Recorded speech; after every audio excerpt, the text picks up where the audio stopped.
ఆటలో గెలవాలంటే కేవలం తెలివి ఉంటే సరిపోతుందా, లేక ఎమోషన్ ఉండాలా, లేక ఈ రెండింటినీ బ్యాలెన్స్ చేసే పరిపక్వత అవసరమా?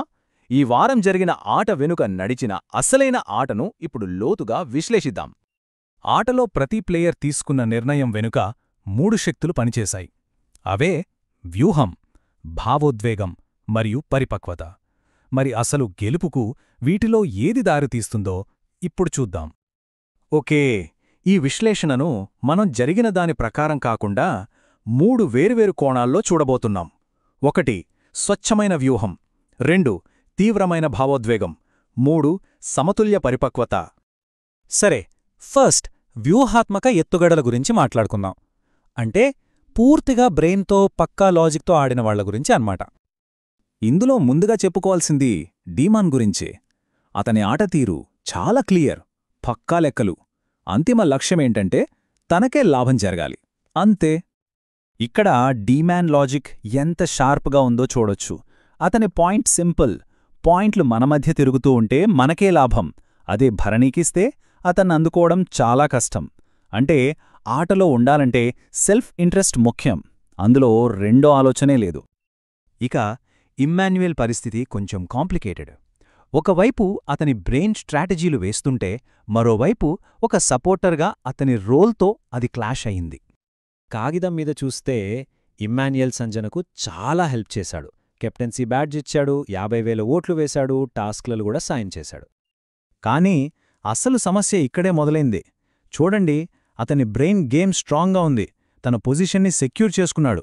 కానీ రిలేషన్స్ విషయంలో, అంటే సపోర్ట్ ఇవ్వాల్సిన టైంలో మాత్రం వెనక్కి తగ్గాడు. మిత్రుడిగా చాలా బలహీనంగా కనిపించాడు. అవును, అతని బ్రెయిన్ గేమ్ స్ట్రాంగ్, కానీ సంబంధాల విషయంలో మాత్రం చాలా సేఫ్ గేమ్ ఆడాడు.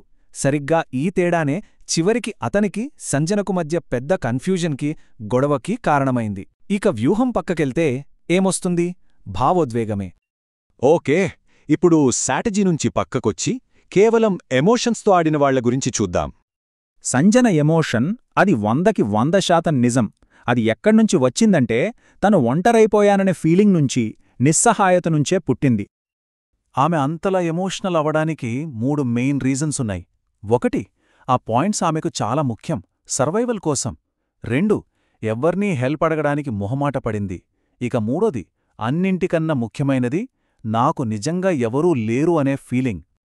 మరోవైపు తనుజా ఉంది. ఆమె ఆటతీరును మనం ఒక్క నంబర్తో చెప్పొచ్చు, అదే 85%.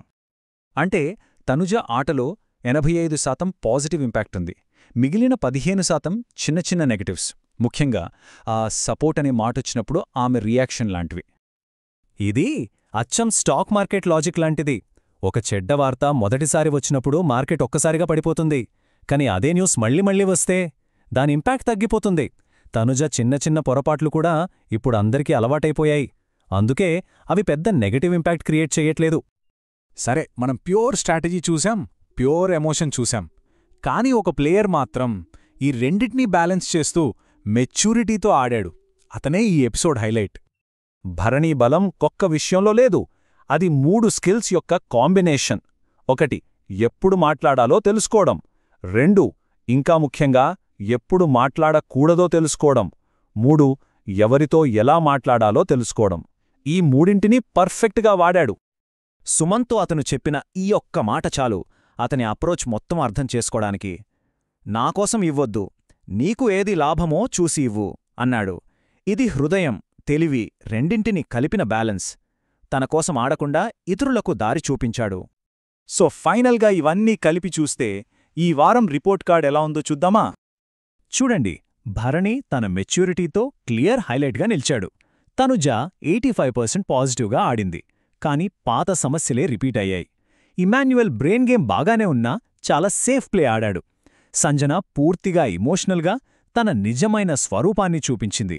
కళ్యాణ్ టీమ్ సపోర్ట్ స్ట్రాటజీతో వెళ్తే, డీమాన్ తన పక్కా క్యాల్కులేషన్స్తో ఎలాంటి తప్పులేని లాజిక్తో ఆడాడు. ఇదంతా చూశాక మనకు ఒకే ప్రశ్న మిగులుతుంది.